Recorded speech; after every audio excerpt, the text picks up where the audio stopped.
Assalamualaikum warahmatullahi wabarakatuh.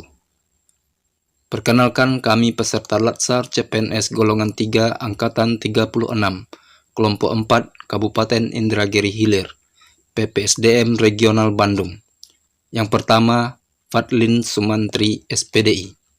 Yang kedua, Abdul Latif SH. Yang ketiga, Zainul Ikhlas SPD.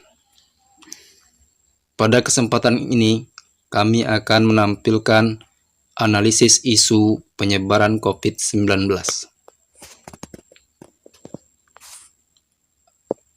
Analisis isu ini kami menggunakan fishbone diagram yang mengangkat isu yang pertama, dana atau anggaran, yang kedua, kebudayaan, dan yang ketiga, kebijakan, dan yang keempat, manusia. Pada isu dana atau anggaran, kami mengangkat sub-isu yang pertama, yaitu minimnya anggaran APD untuk tenaga kesehatan. Yang kedua, bantuan subsidi yang tidak tepat sasaran. Pada isu kedua, yaitu kebudayaan, kami mengangkat dua sub-isu. Yang pertama, budaya mudik masyarakat. Yang kedua, kebiasaan berjabat tangan. Pada isu yang ketiga, yaitu kebijakan, kami mengangkat dua sub-isu. Yang pertama, kurangnya kontrol di lapangan terkait kebijakan PPKM. Yang kedua, minimnya sosialisasi vaksin. Pada isu yang keempat, kami mengangkat tiga sub-isu. Yang pertama, gaya hidup tidak bersih. Yang kedua, tidak peduli protokol kesehatan. Yang ketiga, korupsi anggaran terkait COVID-19. Kesemua isu ini akan bermuara pada meningkatnya. Analisis SWOT adalah suatu metode analisis yang digunakan untuk menentukan dan mengevaluasi, mengklarifikasi, memvalidasi perencanaan yang telah disusun sesuai dengan tujuan yang ingin dicapai. Analisis SWOT terkait tentang hal ini terdiri dari 4 elemen, yaitu kekuatan, kelemahan, kesempatan, dan ancaman. Kekuatan dan kelemahan itu dalam internal, sedangkan kesempatan dan ancaman itu sifatnya eksternal. Terkait tentang COVID-19, kekuatan yang dimiliki oleh bangsa Indonesia yaitu bangsa Indonesia mendukung atau saling bahu-membahu membantu untuk menyelesaikan permasalahan ini, mulai dari masyarakat kecil, pejabat, TNI, Polri saling bekerja sama untuk saling membantu. Yang kedua, yaitu terkait salingnya gencarnya informasi sosialisasi terkait COVID-19, baik tentang bahaya, baik tentang bagaimana cara penanganannya, dan lain sebagainya. Itu yang menjadi kekuatan yang dimiliki oleh bangsa ini.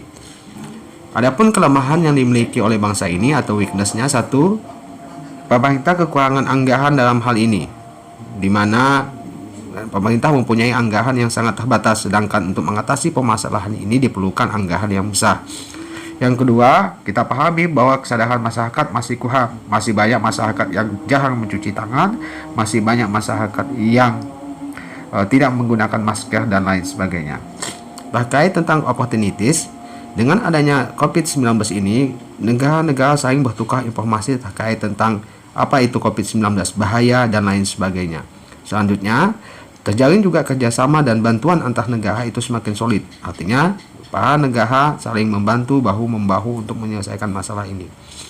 Sedangkan terkait tentang ancaman dalam hal ini, yaitu dari sisi Indonesia masih banyak tenaga kerja asing yang masuk di Indonesia. Tentunya hal ini bisa berdampak pada penyebaran COVID-19. Yang ketiga, bahwa banyaknya sekarang ini investasi asing yang berkurang karena kondisi pandemi, orang takut untuk bepergian, orang takut untuk masuk ke suatu wilayah, dalam hal ini Indonesia, tentunya menyebabkan investasi asing yang masuk jadi berkurang. Berdasarkan analisis yang telah dilakukan, agar penyebaran COVID dapat ditekan, ada beberapa solusi yang bisa kita terapkan. Yang pertama adalah mempromosikan gaya hidup sehat oleh pemerintah. Artinya pemerintah bisa mempromosikan dengan berbagai media, mulai dari TV, media online, dan media cetak. Kemudian yang kedua, persiapan dan reaksi cepat oleh pemerintah.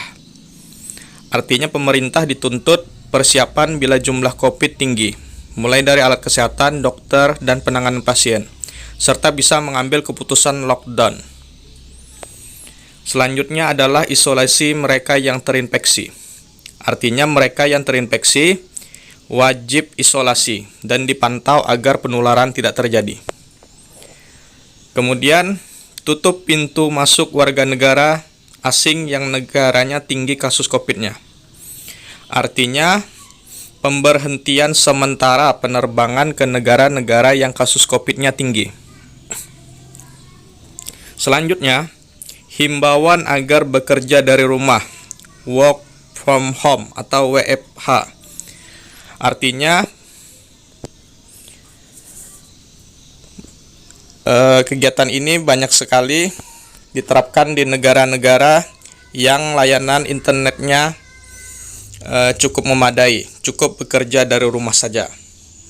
Yang terakhir yaitu physical distancing, memakai masker, dan jaga jarak, serta tingkatkan imunitas. Ini salah satu hal yang penting atau disebut protokol kesehatan yang jadi kebiasaan saat pandemi, agar penularan virus COVID dapat ditekan. Demikianlah hasil analisa kelompok kami tentang isu penyebaran COVID yang semakin meluas, serta penanganannya. Demikian, terima kasih.